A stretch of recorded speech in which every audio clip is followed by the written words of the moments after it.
Polarity हो, जब आपको ये नजर आएगा, जिसको हम बोलते हैं इंडक्टिव इफेक्ट। आ रही है बात समझ में? अच्छा, तो पोलैरिटी का मतलब क्या होता है? हमने दो तरह के बताए थे आपको, एक होता है होमोन्यूक्लियर और एक बोला था हेट्रोन्यूक्लियर।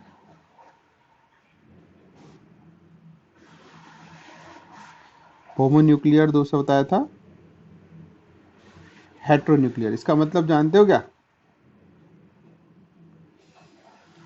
सीधी सी बात है, कोवलेंट बॉन्ड बनता है शेयरिंग से।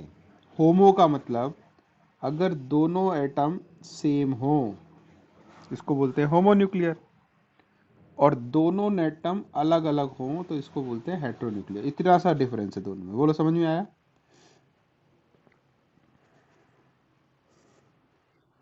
ठीक है। अब पोलैरिटी कहाँ होगी? आप याद करो, हमने बताया कि होमोन्यूक्लियर में जब क्लीवेज होता है तो कैसा होता है? होमोलाइटिक होता है, और इससे बनता है हमारा फ्री रेडिकल। हाँ के ना? लेकिन जब यहां पर हेट्रोन्यूक्लियर में होता है तो कंडीशन काम करती है कि अगर ए की इलेक्ट्रोनेगेटिविटी बी से ज़्यादा है तो क्लीवेज होगा इधर से, और दोनों इलेक्ट्रॉन्स को ले जाएगा ए, जिससे ए पे आ जाएगा माइनस चार्ज और बी पे आ जाएगा प्लस चार्ज।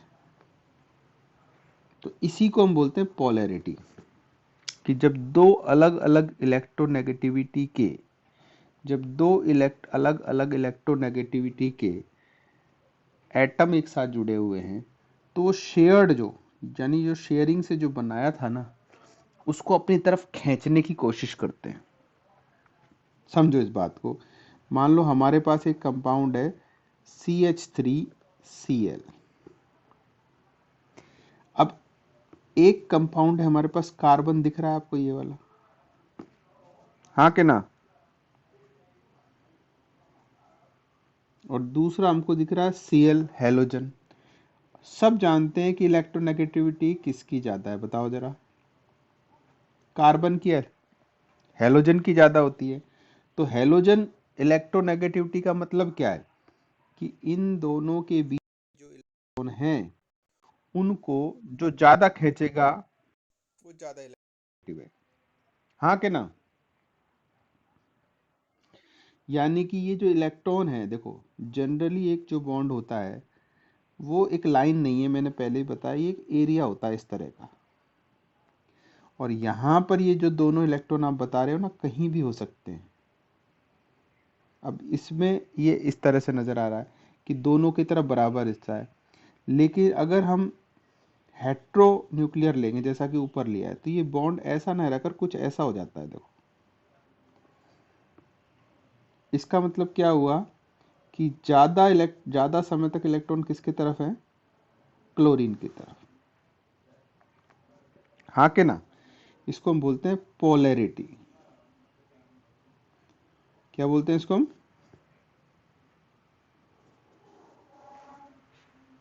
पोलैरिटी। समझ में आई बात?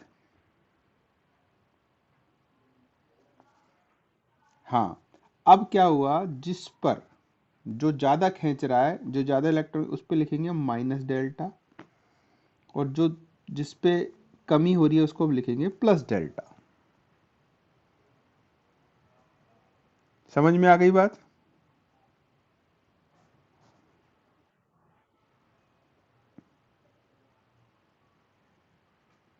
ठीक है।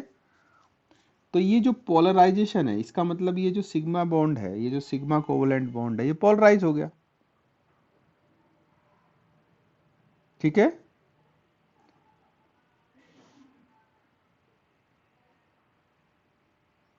तो पोलराइजेशन, ये जो पोलराइजेशन का मतलब समझ में आया ना? Polarisation of sigma bond. अब देखो एक चीज को थोड़ा सा और इलेबरेट करो, देखो इसको थोड़ा सा।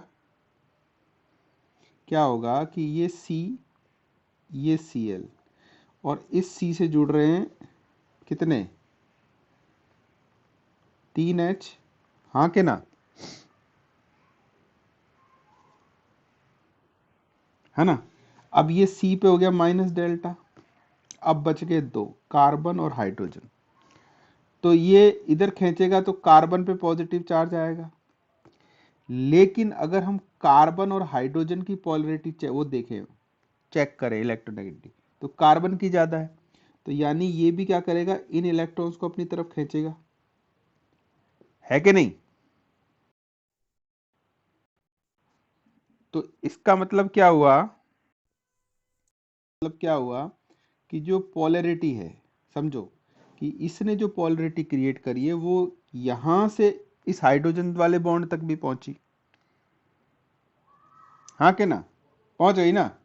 तो और समझो एक बात को, और एक स्टेप और आके जानो, कि मान लो एक कार्बन इससे हेलोजन जुड़ा, इस पे मैंने लिख दिया CH2, फिर एक कार्बन, इस पर 3 हाइड्रोजन जुड़े, तो यहां पर आएगा माइनस डेल्टा, यहां पर आएगा प्लस डेल्टा। तो इस पे जो कमी होगी ना, फिर ये वाला भी, इससे भी इस पे भी आएगा कुछ सर, इसको हम लिखेंगे प्लस प्लस डेल्टा। बोलो क्लियर हुई बात, ठीक है। यानी कि ये मतलब क्या है कि एक बॉन्ड पोलर हुआ तो उस पोलरिटी का इफेक्ट उससे अगले बॉन्ड पर भी जाता है, तो इस इफेक्ट को बोलते हैं हम इंडक्टिव इफेक्ट। क्या बोलते हैं, समझ में आई बात, कि एक चीज का असर एक से दूसरे पे, दूसरे से तीसरे पे चल रहा है। यानी एक बॉन्ड पोलर हुआ था तो उसकी वजह से जो चार्ज सेपरेशन हुआ वो आगे वाले एडजेसेंट वाले बॉन्ड पर भी कैरी ऑन होता है, इसी को हम बोलते हैं इंडक्टिव इफेक्ट, ठीक है। तो इसको कैसे हम लिख सकते हैं, पोल पोलराइजेशन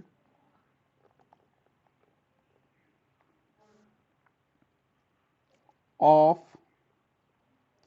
सिग्मा बॉन्ड, ये सारे सिग्मा है, देखो यहाँ पाई नहीं है, polarisation of sigma bond caused by the polarization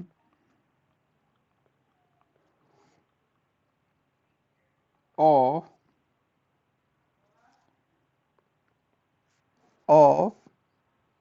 adjacent, adjacent का मतलब समझते हो ना, एकदम बगल वाला, adjacent sigma bond is referred as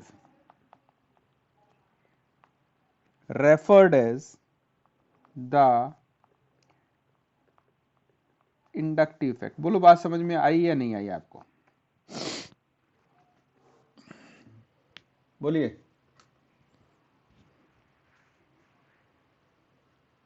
बोलो बच्चों, है ना। तो इसका मतलब क्या होगा, कि होगा कब, सबसे पहले पहचानोगे हेट्रोन्यूक्लियर होना चाहिए, यानी दो ऐसे एटम जुड़े हों जिसमें एक की इलेक्ट्रोनेगेटिव बहुत ज्यादा और दूसरे की कम, तो उसमें पोलैरिटी आएगी, जैसे कि इस बॉन्ड में पोलैरिटी आई, तो इसका इफेक्ट ना इस वाले पर भी जा रहा, अगले वाले पर भी, और इससे आगे पे भी जाएगा, तो इसको हम बोलते हैं इंडक्टिव इफेक्ट। आई थिंक आपको डेफिनेशन क्लियर हो गई होगी, इसका मतलब भी आपको समझ में आ गया होगा। अब क्या होता है कि इन इंडक्टिव इफेक्ट में हम जो ग्रुप्स होते हैं उनको हम दो पार्ट में डिवाइड करते हैं, एक होता है प्लस आई इफेक्ट, आई का मतलब इंडक्टिव, एक होगा प्लस और दूसरा होगा माइनस आई इफेक्ट। तो जो मेन चीज है वो यही है कि आपको याद रखना है, आपको समझना है कि कौन सा ग्रुप प्लस आई इफेक्ट रखता है और कौन सा माइनस आई इफेक्ट रखता है। तो माइनस आई वो है जो इलेक्ट्रॉन को विड्रॉ करते हैं, इलेक्ट्रॉन विड्रॉइंग। समझ में आई बात, बोलो, बोलिए। और प्लस कौन सा है, इलेक्ट्रॉन डोनेटिंग, जो इलेक्ट्रॉन को डोनेट करता है। अब यही हमको कैटेगरी होनी चाहिए, क्योंकि हमको हर ग्रुप को चश्मे से देखना है कि न्यूक्लियोफाइल है, इलेक्ट्रोफाइल है, प्लस आई इफेक्ट रखता है, माइनस रखता है, रेजोनेंस करता है। तो इन सब चीजों को जब हम समझेंगे तब जाके हमको समझ में आने लगेगी केमिस्ट्री अच्छे से। तो प्लस आई इफेक्ट समझो किसका होता है, एल्काइल ग्रुप का होता है, एल्काइल ग्रुप का। एल्काइल ग्रुप समझते हो, जिसमें केवल और केवल कार्बन और हाइड्रोजन हो। ठीक। अब देखो, जैसे एक सबसे छोटा हो गया CH3, उससे बड़ा हो गया CH2, CH3। तो दोनों का प्लस आई इफेक्ट है। ज्यादा किसका है जरा बताओ तो, ज्यादा किसका है?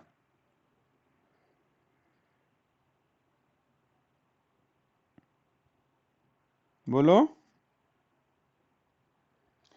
इथाइल का, यानी बिल्कुल सही है। जैसे कार्बन बढ़ते जाएंगे ना, वैसे ही इफेक्ट भी बढ़ता जाएगा। तो ये ज्यादा हो गया। तो जितना बल्कि,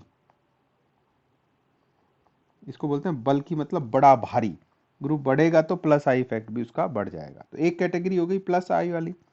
दूसरा आई हो गया जो इलेक्ट्रॉन्स को अपनी तरफ खींचते हैं। तो जितने भी हेलोजन्स हैं, पहली बात तो बता ही दिया था ना अभी, जैसे हमने एग्जांपल लिया था, क्लोरीन, ब्रोमीन, आयोडीन, फ्लोरीन, इन सब का माइनस आई इफेक्ट होता है। केवल इनका ही नहीं, जो भी इलेक्ट्रॉन खींचेगा। अब इनको याद रख लो, NO2 का माइनस आई इफेक्ट होता है, CN का माइनस आई इफेक्ट होता है, कार्बोक्सिलिक एसिड का माइनस आई इफेक्ट होता है, COOR जिसको हम एस्टर बोलते हैं, उसका भी माइनस आई इफेक्ट होता है। ठीक है।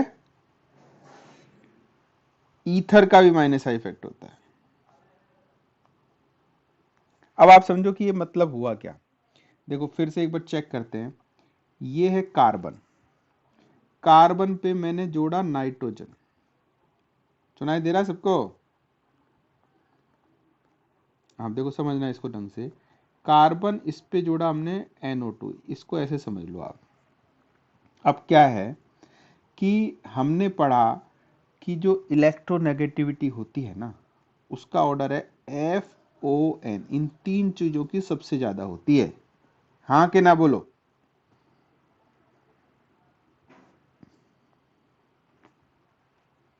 तो देखो, फ्लोरीन यहां पर है नहीं,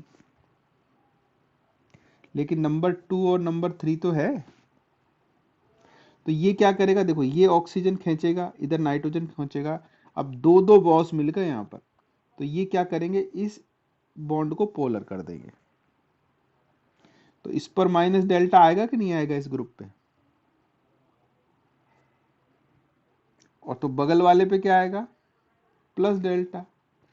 और उसके बगल वाले पे क्या आएगा, प्लस प्लस डेल्टा। अगर इसके एक और बगल में होता तो क्या आएगा, plus plus delta plus delta, बढ़ते जाएंगे। तो आई थिंक ये सब चीजें देखो, इन सब में देख लो आप, यहाँ नाइट्रोजन नजर आ रहा है, यहाँ पर ऑक्सीजन नजर आ रहा है।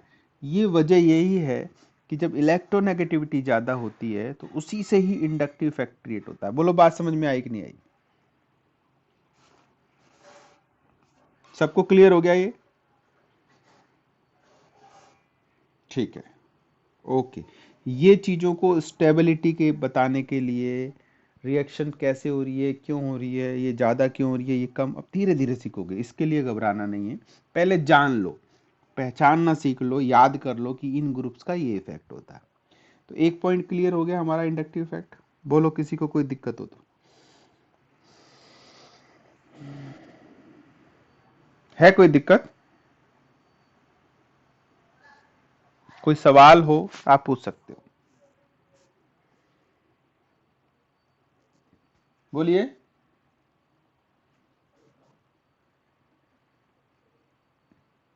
बोलो।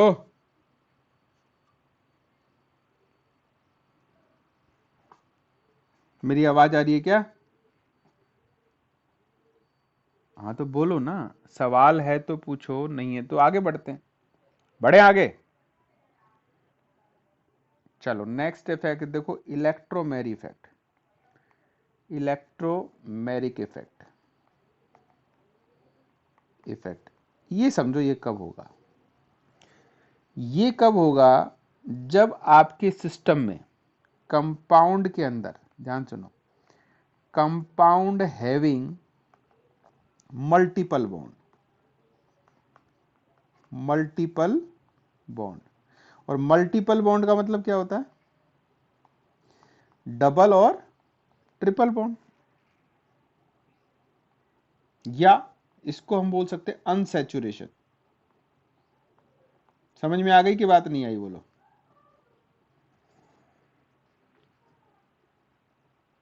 बोलो।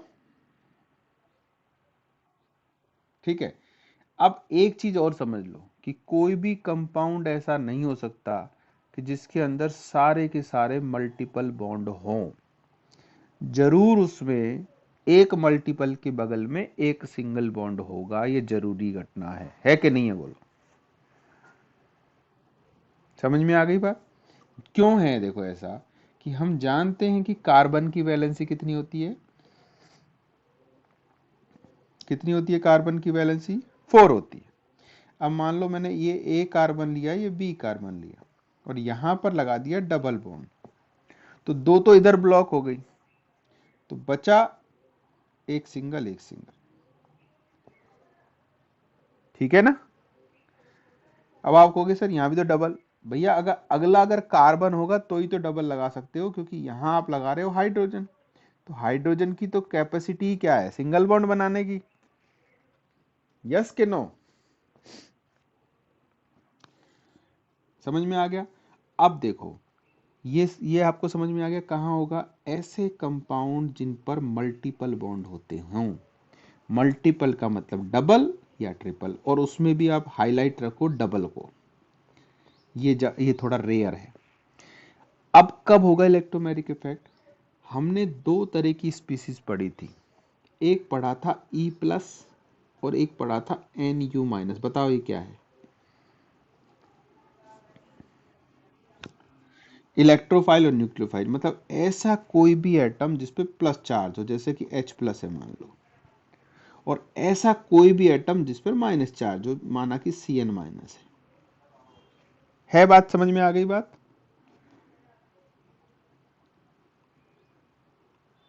है कि नहीं? अब देखो इसमें क्या होगा, इसको देखो ये क्या करेगा, अगर ऐसा कंपाउंड जिस पर कि हमारे पास मल्टीपल बॉन्ड हैं, और हम या इलेक्ट्रोफाइल या न्यूक्लियोफाइल कोई भी एक एजेंट का अटैक कराते हैं, कराएंगे तो ही होगा, तभी इलेक्ट्रोमैग्नेटिक इफेक्ट दिखेगा। मान लिया कि आपने E प्लस का करवाया, E प्लस की जगह में ले लिया H प्लस। अब अटैक का मतलब क्या है, इससे जोड़ना है इसको, यही तो मतलब हुआ। यस के नो?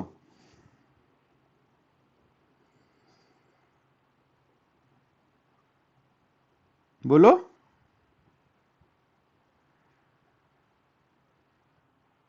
ठीक है, अब देखो इसमें क्या होगा कि ये बेचारा जो इलेक्ट्रोफाइल है, इसके पास तो इलेक्ट्रॉन है ही नहीं, और इसको इस पे जोड़ना है, तो ये एक काम कर सकता है कि इसको कोई अपना इलेक्ट्रॉन दे दे, तो ये जुड़ेगा। तो क्या है, अगर मैं अब देने में क्या है, मेरे पास दो ऑप्शन है, एक सिग्मा बॉन्ड और एक पाई बॉन्ड। अब मेरे पास सिग्मा देखो कितने बॉन्ड है, एक ये रहा, एक ये रहा, एक ये रहा। अब ये चार तो बेचारे दे ही नहीं सकते, तो खुद ही सिंगल से जुड़े हुए हैं। हाँ कि ना? जितने बच्चे क्लास में हैं, मुझे सबकी आवाज आनी चाहिए एक साथ, सबका हाँ ना सुनाई देना चाहिए मुझे। नहीं समझ में आ रहा है तो पूछो कि सर नहीं आ रहा है, तो बोलो हाँ सर, ना सर, बोलते रहना है। आ रहा है सबको ये समझ में? तो एक ही ऑप्शन बचा हमारे पास, ये कार्बन वाला, और कार्बन में भी एक बॉन्ड सिग्मा है और एक पाई है। तो पहले वो जाएगा जिसकी एनर्जी कम हो। किसकी कम होती है? पाई। तो ये पाई बॉन्ड क्या देगा, ये इसको H को दे देगा। तो जैसे ही इस पाई ने अपने बॉन्ड इस H को दिया, तो देखो क्या बन गया, ये कार्बन, यहां पर दो H थे, यहां पर अब सिंगल ही रह गया क्योंकि एक दे दिया है इसने। अब इस कार्बन पे देखो, ये इधर घूमा ना, मतलब उधर भी जा सकता था लेकिन हमने इधर घुमाया। क्या हो गया, इस कार्बन, ये तो राजा हो गया भैया ये वाला, ए कार्बन को देखो, बी कार्बन को देखो, तो बी कार्बन की वैलेंसी 4 है, लेकिन ए कार्बन की वैलेंसी क्या रह गई, 3। तो 3 रह गई तो क्या हो गया, इलेक्ट्रॉन डेफिशिएंट हो गया। इलेक्ट्रॉन डेफिशिएंट हो गया तो यहां पे क्या आएगा, प्लस चार्ज। और सिंपल मैथ है कि न्यूट्रल में प्लस जोड़ोगे तो प्लस ही आएगा ना, हाँ कि ना।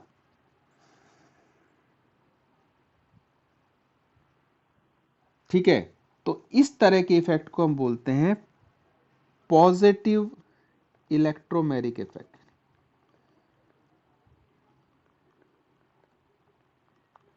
समझ में आ गई बात, क्या बोलेंगे इसको हम, पॉजिटिव इलेक्ट्रोमेरिक इफेक्ट। यानी सीधा याद रखो, जिससे कि मल्टीपल बॉन्ड वाला कंपाउंड पॉजिटिव में बदल जाए, यूं याद रख सकते हो।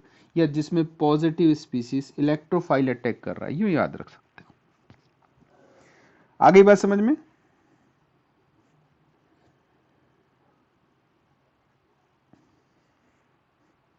बोलो। अच्छा, अब दूसरा देखो, दूसरी पॉसिबिलिटी देखो, कार्बन कार्बन डबल बॉन्ड है। तो पहली बात हमको देखते ही पता चल गया कि भाई ये तो मल्टीपल बॉन्ड है, जरूर इलेक्ट्रोमेरिक का मामला होगा। अब मैंने इस पर अटैक करा दिया CN- का। अब यहां स्थिति दूसरी है भाई, कि जो रिएजेंट है वो क्या है, न्यूक्लियोफाइल है, और न्यूक्लियोफाइल अपना सामान साथ लेके चलता है। तो अभी ये क्या करेगा, इसको जगह चाहिए, पहले वाले को इलेक्ट्रॉन चाहिए था, इस वाले को जगह चाहिए, यस कि नो। अब क्या करेगा, मान लो ये इधर जुड़ा, इस पे जुड़ा, तो अब अगर अब यहां 1 2 3 4 तो पहले ही थी इसकी, एक और जोड़ोगे तो 5 आ जाएगी। तो ये क्या करेगा ना, एक पाई वाले को शिफ्ट कर देगा इधर, कर दिया शिफ्ट, क्या बचा, CH, इलेक्ट्रॉन घूम के आया तो यहां पे आ जाएगा, ये बचेगा एक H, ये आ गया CN। और यहां जब इलेक्ट्रॉन घूमा था तो यहां क्या आ गया, माइनस चार्ज।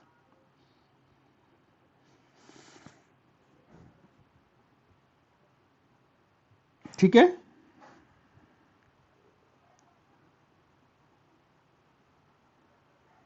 बोलो। तो इसको हम क्या बोलेंगे, नेगेटिव इलेक्ट्रोमेरिक इफेक्ट। सही के गलत बताओ।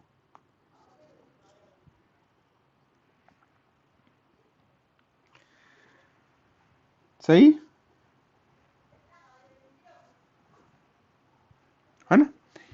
अब यहां तक बात समझ में आ गई कि प्लस इलेक्ट्रोमेरिक को पहचानोगे कैसे, कैसे पहचानोगे, मल्टीपल बॉन्ड देखना है, साथ में या तो न्यूक्लियोफाइल आएगा या इलेक्ट्रोफाइल आएगा। इलेक्ट्रोफाइल आता है तो पॉजिटिव, न्यूक्लियोफाइल आता है तो नेगेटिव। अब एक चीज और ध्यान रखो, ऐसा नहीं है कि किसी एक कंपाउंड में एक समय में एक ही इफेक्ट काम करता है, कई सारे काम कर सकते हैं। मान लो किसी कंपाउंड में इंडक्टिव इफेक्ट और इलेक्ट्रोमेरिक इफेक्ट दोनों काम कर रहे हैं। यानी कि एक बॉक्स है, इसको इधर भी खींचा जा रहा है और इधर भी खींचा जा रहा है। समझ लो, ये कंपाउंड है जिसमें इलेक्ट्रो इंडक्टिव इफेक्ट चल रहा है लेफ्ट साइड में, और इलेक्ट्रोमेरिक इफेक्ट चल रहा है राइट साइड में। जीतेगा कौन, कौन जीतेगा अगर दोनों में लड़ाई हो गई तो, बोलो।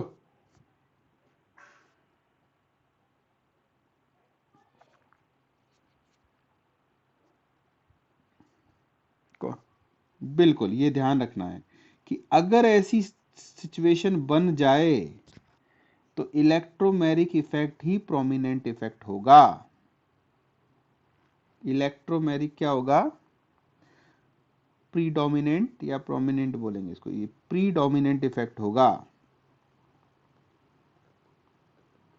समझ में आ गई बात? ये चीजें बहुत ज्यादा है, यही कंसेप्ट है, यही सवाल बनते हैं कि जब दो आएंगे तो आपको आइडेंटिफाई करना है कि भैया किसको आप मान के चलोगे। क्लियर हो गई यहां तक बात?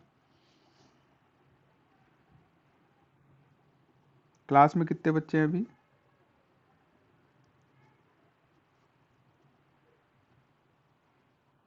ठीक है, चलिए, तो दो इफेक्ट समझ में आ गए, बहुत आसान है, आराम आराम से पढ़िए, केवल अभी याद कर लीजिए, थोड़ा थोड़ा समझ लीजिए। तीसरे पे बढ़े हम। तीसरा हमारा है हाइपर कंजुगेशन। हाइपर कंजुगेशन, इसको पढ़ना है। अब ये क्या है? हाइपर का मतलब एक्स्ट्रा, अति वाला, ज्यादा। जनरली क्या होता है बच्चों, एक बात को समझिएगा आप, जनरली क्या होता है कि कॉन्जुगेशन, एक वर्ड होता है कॉन्जुगेशन, जैसा कि हमने ये पढ़ा था, याद करो, बेंजीन वाला। क्या किया था हमने? ये इधर घुमा, ये इधर घुमा, ये इधर घुमा, हाँ के ना? तो बन गया था हमारा कुछ यो यो यो, यस कि नो? तो इसको हम बोलते हैं कंजुगेशन, यानी पाई पाई का जब मूवमेंट होता है तो इसको हम बोलते हैं कॉन्जुगेशन। यानी पाई बॉन्ड आपस में अगर जगह बदले तो उसको बोलते हैं कॉन्जुगेशन। लेकिन जब कॉन्जुगेशन में सिग्मा पार्ट करने लगे, कौन? सिग्मा बॉन्ड, तो इसको हम बोलते हैं हाइपर कॉन्जुगेशन। समझ में आ गई बात?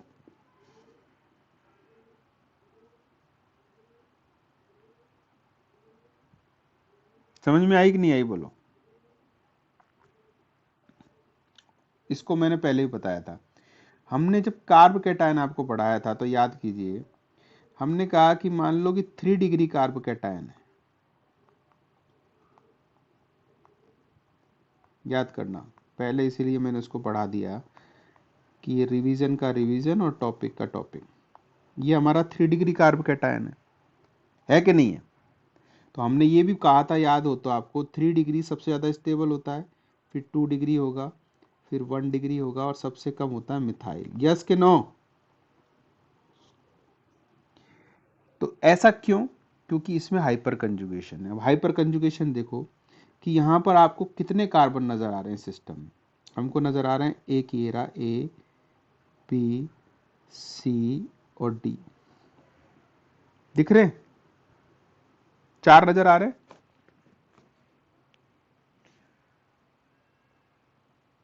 यस। अब देखो, चारों कार्बन हैं और चारों एक जैसे हैं, तो नाइंसाफी बेचारे इस अकेले के साथ क्यों? क्योंकि प्लस और माइनस जब हम डिसाइड करते हैं तो क्या देखते हैं? इलेक्ट्रोनेगेटिविटी देखते हैं। तो सबकी है, तो ये क्या करता है? अगर इसमें पॉसिबिलिटी है तो ये क्या करेगा? देखो, ये जो सिग्मा बॉन्ड है, ये मैंने करके भी दिखाया था, ये बॉन्ड घूम जाएगा इधर।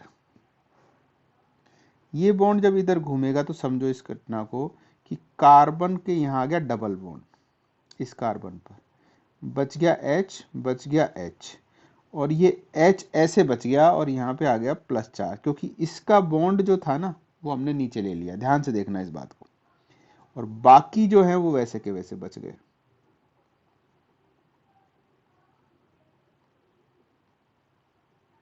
यस के नो? तो ऐसा देखो, जब इसने किया है तो ये भी करेगा, दूसरा वाला भी, तीसरा वाला भी करेगा, फिर ये तीनों करेंगे, फिर ये तीनों करेंगे, यानी कुल मिला के ऐसी 9 स्ट्रक्चर बनेंगी। यस कि नो? मैंने एक अच्छा सा एग्जांपल भी आपको दिया था उस दिन, कि मान लो एक छोटा बच्चा है और फैमिली में बहुत जितने ज्यादा लोग होंगे ना, तो बच्चे को कंफर्ट और लोगों को कंफर्ट उतना ही ज्यादा होगा। यस के नो? तो इस पॉजिटिव चार्ज को बियर करने वाले जितने ज्यादा होंगे ना, उतनी देर इस कार्बन पर पॉजिटिव कम रहेगा। किसी भी चीज पर चार्ज स्टेबल नहीं होता है, वो जितना कम हो पाएगा ना वो उतना ही ज्यादा स्टेबल है। तो इसमें क्या हुआ कि सिग्मा बॉन्ड, ये सी एच बॉन्ड होता है सिग्मा, सिग्मा कॉन्जुगेशन में इन्वॉल्व हो गया है, इसी को हम बोलते हैं हाइपर कॉन्जुगेशन। और हाइपर कॉन्जुगेशन एक परमानेंट इफेक्ट है। कैसा इफेक्ट है? परमानेंट इफेक्ट है। कैसा इफेक्ट है बच्चों? हाँ, परमानेंट है, तभी तो हमने कहा कि 3 डिग्री सबसे ज्यादा स्टेबल होगा, 2 डिग्री उसके बाद होगा, 1 इसके बाद होगा। इससे पहले अभी जो हमने पढ़े, कौन कौन सा, इलेक्ट्रोमैग्नेटिक पढ़ा, इंडक्टिव पढ़ा, वो सारे टेम्पोरेरी इफेक्ट हैं। कैसे हैं? या हम कह सकते हैं इलेक्ट्रोमैग्नेटिक और इसको कंपेयर करेंगे, क्योंकि इलेक्ट्रोमैग्नेटिक और इसमें इसको कंपेयर करते हैं क्योंकि इन दोनों में कंजुगेशन होता है। इलेक्ट्रोमैग्नेटिक को हम बोलते हैं टेम्पोरेरी, ठीक, और इसको हम बोलते हैं परमानेंट। टेम्परेरी क्यों? क्योंकि यहां तो अगर ये कोई ग्रुप आएगा तो ही तो काम करेगा ना ये, हाँ कि ना? तो समझ में आ गई? तो सारे इफेक्ट हो गए। अब बात आती है कि टाइप ऑफ रिएक्शंस की, कि जो ऑर्गेनिक केमिस्ट्री है उसमें कंपाउंड कितने तरह की रिएक्शन देंगे, टाइप ऑफ रिएक्शन। और आगे की जो केमिस्ट्री है उनमें आप इन रिएक्शंस को ही पढ़ोगे। पहली बात पहचानोगे कौन सी रिएक्शन हो रही है, फिर ये पहचानोगे कौन सा इफेक्ट किस रिएक्शन में काम कर रहा है। तो कोई भी ऑर्गेनिक कंपाउंड होता है उसके अंदर कौन कौन से टाइप की पॉसिबल है, ये देखो ऑर्गेनिक कंपाउंड में, ये हमको देखना है। अब ये समझो आप बच्चों कि कहाँ पढ़ा था हमने, 10th में पढ़ा था, तो हमने कहा था केमिकल रिएक्शन कितने टाइप की होती है, ऑक्सीडेशन, रिडक्शन, ये सब पढ़ा था कि नहीं? अभी बात थोड़ी अलग हो गई है। अभी हम ऑर्गेनिक कंपाउंड्स की बात कर रहे हैं। किन की बात कर रहे हैं? ऑर्गेनिक की। जैसे में कार्बन हो, वो कंपाउंड कितने तरह की रिएक्शंस देंगे, और ऑर्गेनिक केमिस्ट्री में जितनी रिएक्शन होंगी वो इनमें से कोई एक टाइप की जरूर होगी, ठीक है? तो इसको हम क्लासिफाई करते हैं ऑर्गेनिक रिएक्शंस को इस तरह से। सबसे पहला है सब्स्टिट्यूशन ट्यूशन रिएक्शन, या मैं इसको ऐसा बना देता हूं खड़ा हुआ, जिससे एग्जाम्पल भी साथ साथ चलते रहे। पहला टाइप कौन सा है बच्चों? या एक एक करके ले लेते हैं, पहले मैं लिख देता हूं। पहला टाइप है सब्स्टिट्यूशन रिएक्शन, हुआ। दूसरा है एडिशन रिएक्शन, क्लियर? तीसरा टाइप है एलिमिनेशन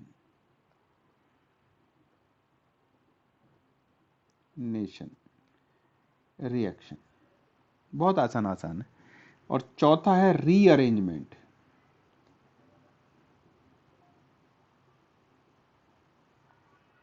रिएक्शन। ये 4 तरह की रिएक्शन आपको, इसके अलावा भी कुछ हो सकते हैं, लेकिन मेन आपको ये ऑर्गेनिक में 4 तरह की रिएक्शन निकले। कोई भी कंपाउंड पढ़ोगे तो आप कहोगे रिएक्शन ऑफ दिस कंपाउंड, तो हर तरह की रिएक्शन आपको उसमें देखने को मिलेगी, ठीक है? समझ में आई बात? अब इनका मतलब समझते हैं। देखो कि सब्स्टिट्यूशन का मतलब क्या है। पहला है सब्स्टिट्यूशन रिएक्शन, पहला है सब्स्टिट्यूशन रिएक्शन। सब्स्टिट्यूशन रिएक्शन पहली टाइप की रिएक्शन है, सब्स्टिट्यूशन रिएक्शन। सब्स्टिट्यूशन का मतलब होता है किसी को उठा के उसकी जगह दूसरी चीज को बैठा देना, हाँ कि ना?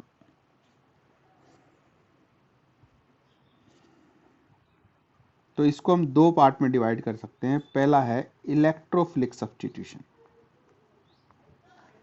Philic substitution. इलेक्ट्रोफिलिक का मतलब समझ में गए कि प्लस के बदले में प्लस लगा देना। कहाँ होती है ये सबसे ज्यादा ब्रांड इक्वेशन है बेंजीन की।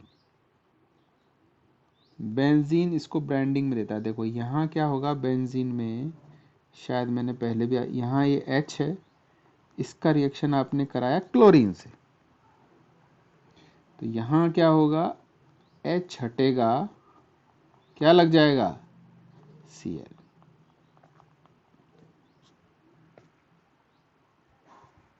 ये यहां से H हटा, कौन लग गया, Cl। क्लियर? ठीक है, तो यानी ये H प्लस की फॉर्म में लगा और Cl भी प्लस की फॉर्म में जुड़ गया, तो ये हो गया इलेक्ट्रोफिलिक सब्स्टिट्यूशन। ये एरोमेटिक कंपाउंड में होता है, वो भी बेंजीन रिंग जैसे वालों में एरोमेटिक, इसमें ध्यान रखना। ये इनकी ब्रांड इक्वेशन सबसे बढ़िया ढंग से देते हैं इनको। क्लियर?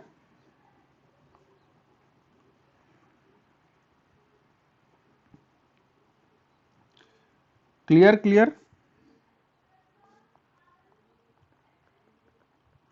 दूसरा है न्यूक्लियोफिलिक सब्स्टिट्यूशन।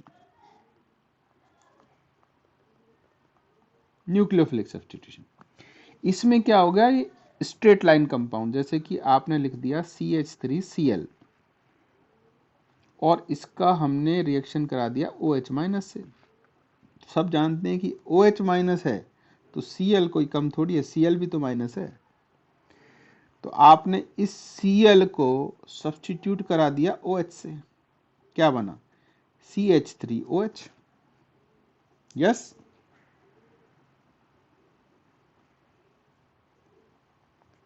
हाँ कि ना? तो ये कहलाता है न्यूक्लियोफिलिक सब्स्टिट्यूशन। ये एलिफेटिक कंपाउंड, इनको बोलते हैं हम एलिफेटिक कंपाउंड्स में होता है, यानी ओपन चेन जो कंपाउंड होते हैं ना, ओपन चेन, इनको हम एलिफेटिक की कैटेगरी में रखते हैं। उनका अब देखो याद रखते जाओ, क्या बोला मैंने, इलेक्ट्रोफिलिक सब्स्टिट्यूशन क्लोज चेन यानी बेंजीन वालों में, और न्यूक्लियोफिलिक सब्स्टिट्यूशन किस में, एलिफेटिक में। अब यहीं से याद करते समझते चलोगे ना तो सब आपको समझ में आ जाएगा धीरे धीरे। ठीक है, एक टाइप क्लियर हो गया।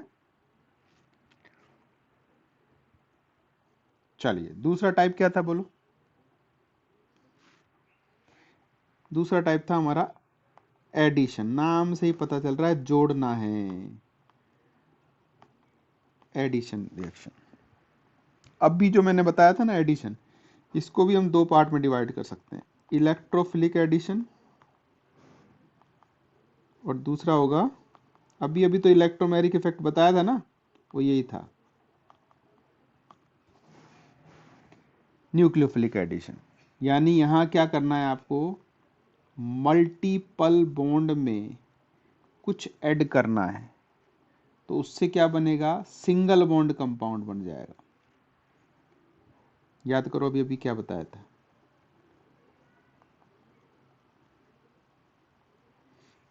क्या बताया था, H प्लस ऐड किया था, है कि नहीं? मान लो कि H प्लस ऐड किया था, हाँ कि नहीं किया, नहीं किया था, नहीं किया था। तो H प्लस अकेले, तो H प्लस का मतलब एसिड, तो H प्लस का मतलब ये HCl है, तो ये क्या करेगा, एक पर, किसी एक पे जुड़ जाएगा, किसी एक पे जुड़ जाएगा H और दूसरे पे जुड़ जाएगा Cl। तो देखो यहाँ डबल बॉन्ड कंपाउंड था, सारे क्या बन गए, सिंगल बॉन्ड। तो एडिशन की पहचान यही है कि डबल या ट्रिपल बॉन्ड से सिंगल बॉन्ड में बदल जाएगा। क्लियर? अब इसके टाइप कैसे बनाए, अगर शुरुआत इलेक्ट्रोफाइल से हुई तो उसको हम बोलेंगे इलेक्ट्रोफिलिक एडिशन, यानी शुरू में ऐड कौन कर रहा है, इलेक्ट्रोफाइल, तो इलेक्ट्रोफिलिक एडिशन। और शुरू में ऐड कर रहा है न्यूक्लियोफाइल, तो कौन सा एडिशन, न्यूक्लियोफिलिक एडिशन। बात सिंपल है ना, अब जैसे जैसे एग्जांपल आएंगे आप खुद समझने लगोगे। क्लियर?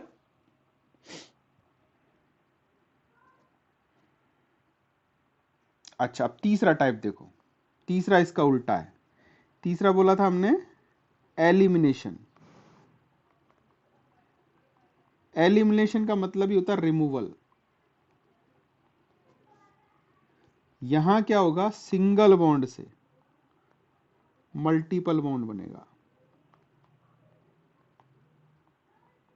क्या बनेगा, सिंगल से मल्टीपल, यानी सिग्मा बॉन्ड पाई में कन्वर्ट होगा। क्लियर हो गई बात?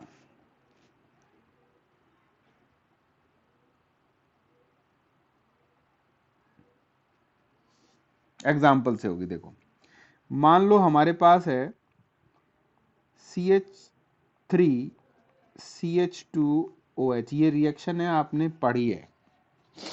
कहां पढ़ी है बताओ,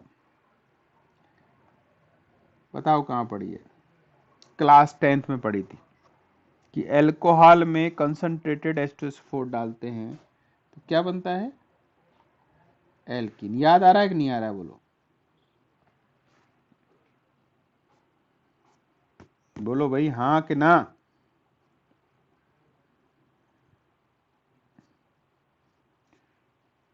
मेरी आवाज सुनाई दे रही है? हाँ, कोरोना में पढ़ाई तो की नहीं ना। देखो, एल्कोहल से बन गया। आप देखो, इसको समझ लो आप, ये एलिमिनेशन क्या है। देखो, C और C, इस पे लगा था OH, साथ में लगे थे 2H2, इसमें लगे थे 2H2 और यहाँ लगा था H। तो एक पहला नंबर जो कार्बन है इसको मान लेते हैं, इसको दूसरा मान लेते हैं। यहाँ से H निकला, यहाँ से OH निकला, तो दोनों कार्बन की एक एक वैलेंसी कम हुई। तो क्या हुआ, ये इलेक्ट्रॉन इधर, ये इलेक्ट्रॉन इधर। या फिर यूं मान लो कि ये पूरा बॉन्ड इधर चला गया, तो it will convert into the double bond. तो किसका एलिमिनेशन हुआ, वाटर का। ठीक, स्मॉल मॉलिक्यूल एलिमिनेट्स,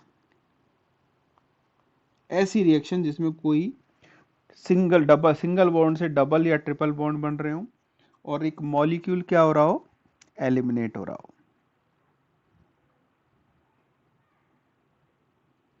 आ गई बात समझ में? तो ये एलिमिनेशन, ये किसका अपोजिट है, एडिशन का। एडिशन में जुड़ रहा था, एलिमिनेशन में बाहर निकल रहा है। सब्स्टिट्यूशन में बदली हो रही है कि एक आया, उसने वहां से पहले वाले को हटाया, दूसरा लग गया। सही।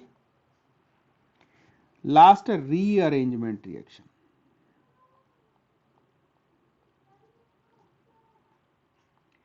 रीअरेंजमेंट रिएक्शन, इसमें क्या है, इसमें देखो तीनों में से कोई कैटेगरी नहीं। नाम से ही समझ में आ रहा होगा कि अक्सर हमारे घर में, जैसे दिवाली की सफाई चल रही होगी ना, सबके घर में चल रही है क्या? हाँ, तो क्या कर रहे होंगे हम, बेड का मुंह इधर कर दो, अलमारी को इधर खिसका दो, टेबल को इधर खिसका दो, यही हो रहा है। अरे यही होता है, और क्या होता है बोलो? तो मतलब क्या है, देखो, ना तो यहां पर पहले की जगह कोई दूसरा आएगा, ना कोई ऐड होगा, ना कोई निकलेगा। बस पहले वाले जो एटम है ना, वो ही अपनी पोजीशन बदलकर एक कोई नई पोजीशन ले लेंगे उसी कंपाउंड में। उसी कंपाउंड में वो कोई एक नई पोजीशन गेन करेंगे। इसको हम बोलते हैं रीअरेंजमेंट रिएक्शन। क्या बोलते हैं इसको हम? समझ में आ गया? ना तो सब्स्टिट्यूशन होगा, यानी कोई एटम हटके नया नहीं लगेगा, ना उसमें कोई नया एटम ऐड होगा, ना जो है उसमें से एलिमिनेट होगा। केवल और केवल क्या होगा, रीअरेंजमेंट होगा, यानी एक एटम अपनी जगह बदलकर कहीं दूसरी जगह पर चला जाएगा। क्लियर है? ठीक। इसका जब एग्जाम्पल आएंगे, अब धीरे धीरे कर कर जब एग्जाम्पल आएंगे, यानी अगला जो चैप्टर है जो कि सेकंड टर्म में दिया है, उसमें आपको ये सारी टाइप की रिएक्शंस देखने को मिल जाएंगे। सारी रिएक्शंस के हम देखेंगे। और मेन बात, मजा तब आएगा जब आप देखते ही पहचानोगे कि हमने कौन सी रिएक्शन यहाँ पर की है। क्लियर है बच्चों? ठीक है, तो आई थिंक कुछ छूटा नहीं है, कुछ छूटा है तो बताइए। चैप्टर आपका खत्म हो चुका है। कोई टॉपिक छूटा हो तो बताइए आप।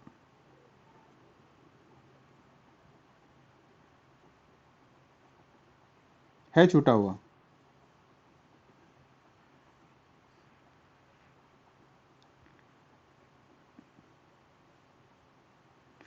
छूटे होने का पता जब चलेगा जब पढ़ा होगा आपने रेगुलर। कोई बात नहीं, आज इसको देख लीजिए। कुछ छूटा हो तो कल भी हम क्लास रखेंगे, और या तो कुछ बचा होगा तो इसका कंप्लीट कराएंगे, नहीं बचा होगा तो नेक्स्ट का स्टार्ट कर देंगे। अच्छा, एरोमेटिक का बचा है ना? ठीक है, और इसके अलावा, इसके अलावा कुछ?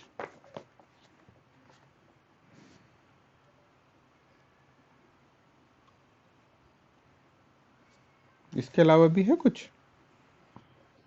ठीक है, चलो इसके बारे में थोड़ा बता देता हूँ।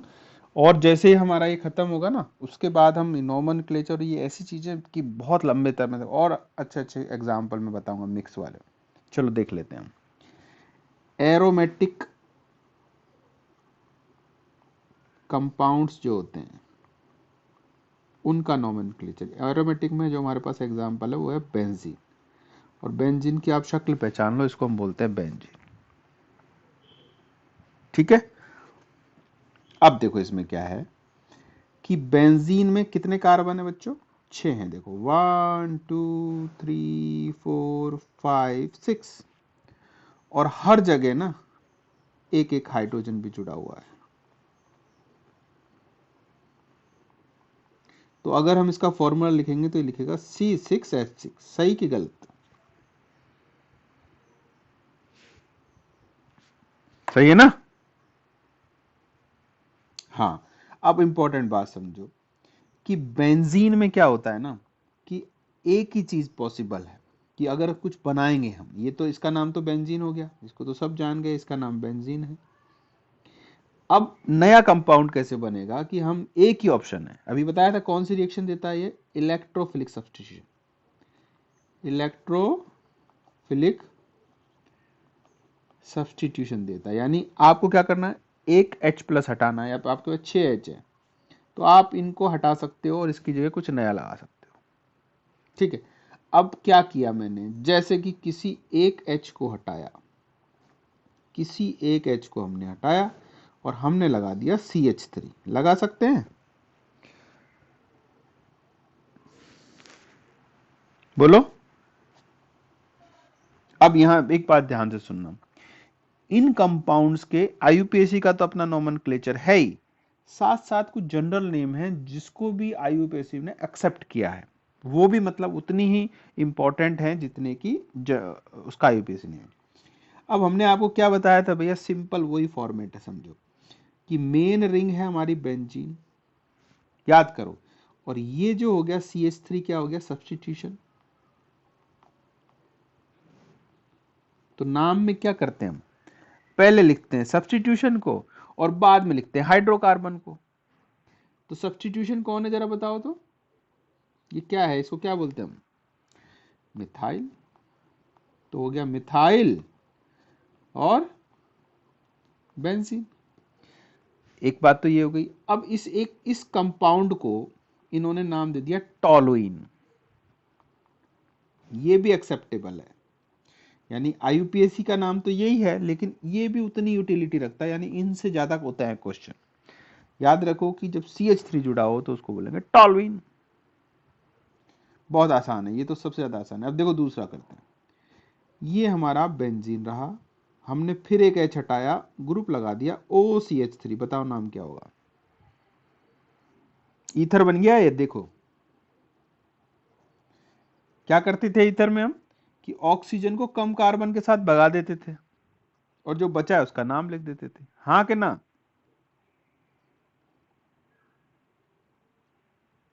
बोलो। तो ये क्या है, मिथॉक्सी। और बच क्या गया? बेंजीन। सही। तो और इसका नाम है एनिसोल। कोई फर्क नहीं है, बस जहां पर आप एल्केन लगाते थे ना वहां पर आपको बेंजीन टिका देना है, और इसके अलावा ज्यादा चेंज नहीं है। आगे बात समझ में? अच्छा, अब हमने लगा दिया एक H हटाया और हमने लगा दिया NH2। बताओ इसका नाम बताओ। सब्स्टिट्यूशन कौन? ये, इसका नाम पहले लिखो, क्या है ये बताओ। कौन सा ग्रुप है बताया था मैंने? NH2 कौन सा ग्रुप है? अमीनो। नाइट्रो तो NO2 होता है। नाइट्रो तो NO2 होता है। तो इसका नाम क्या लिख देंगे? अमीनो। बोलो। बेंजीन हो गया बस। और इसको हम एनिलीन भी बोलते हैं। ध्यान रखना, मैं इसलिए बोल रहा हूं कि इससे ज्यादा सवाल पूछता है। इससे तो स्ट्रक्चर क्लियर होती है, ये हमको याद होना चाहिए, इसलिए ज्यादातर सवाल इससे पूछता है वो। ठीक है, तो सिंगल वाले तो आपको सबको समझ में आ गए होंगे ना, कि जो लगाया उसके बाद बेंजीन लिख दो, सीधी बात है। अच्छा, तो अब दूसरा देखो, मान लो कि हमने क्या किया, 6 पोजीशन में देखो एक लगा दिया Br यहां पर। अब समझो एक बात, जब एक बंदा यहां खड़ा कर दिया, पहली बार बता रहा हूं इस बात को, कि एक आपने पोजीशन फिक्स कर दी, तो ये दो पोजीशन देखो, इससे दूरी देखो बराबर है इनकी, फिर इन दो पोजीशन की दूरी भी बराबर है, और ये 3। तो एक ग्रुप लगते ही बेंजीन में जो बचे हुए 5 हैं उनको हम 3 कैटेगरी में डिवाइड करते हैं। जो इसके जस्ट बगल है उसको लिखते हैं O का मतलब है ऑर्थो। उसके बाद जो बचा है उसको लिखते हैं M का मतलब है मेटा। और ये जो है हमारा, इसको हम लिखते हैं पैरा। कब होगा ये? जब आप एक ग्रुप लगा दोगे, उससे पहले नहीं। खाली एक बेंजीन में कुछ नहीं होता। आप जब इसको कहोगे, इसमें कोई और तो पैरामेटा नहीं है, तब हो। हाँ जी, कोई नहीं, बस मैं बंद ही कर रहा हूँ, 1 मिनट लो। समझ में आ गई बच्चों यहां तक बात? अब देखो, एक चीज देख लो, कि एक एग्जांपल मैं बता दूं, उससे आपको आइडिया हो जाएगा, फिर बंद करते हैं। ये देखो, ये और क्या करना है कि जब आपने नंबर दे दिया एक को, एक ग्रुप लगा दिया तो फर्स्ट नंबर पे आ गया, ये 1 आ गया। अब मैंने एक कंपाउंड बना दिया Br। तो किसी एक को एक नंबर दे दो। हमारा क्या होता है, सब्स्टिट्यूशन को पहला नंबर देते हैं ना, फिर हमको गिनना है, टोटल कार्बन है 6, तो 1 2, दूसरा ऑप्शन ये है 2। तो इस वाले 2 को हम नहीं मानेंगे। किस वाले को मानेंगे? राइट वाले को। 1 2 3 4 5 और 6। तो ज्यादा सब्स्टिट्यूशन पे हम क्या करते थे, नाम लिख देते थे, भैया कहीं कहां कहां कहां सब्स्टिट्यूशन है, कहां है? 1 2 पर है, क्या लगा है? ब्रोमो। कितने लगे हैं? 2। 1 2 डाई ब्रोमो। बच क्या गया? बेंजीन। समझ में आ गई बात? और अगर इसको फिर ब्रोमीन की पोजीशन बदल दो, यहां Br और यहां Br, अब क्या लिखोगे जरा बता दो तो। ये 1 हो गया, ये 2 हो गया, ये 3 हो गया, ये 4 हो गया, ये 5 हो गया, 1 3। समझ में आ गई आपको बात? मान लो कि यहाँ Br के साथ यहाँ NO2 होता है, एक से ज्यादा ग्रुप हो तो अल्फाबेटिक ऑर्डर लगा दो आप अपना। ठीक है, समझ में आ गई बात? बस, और हम प्रैक्टिस करते रहेंगे तो धीरे धीरे समझ में और ज्यादा आता रहेगा। चलो लीव करो, मुझे अटेंडेंस भेज दो। ओके।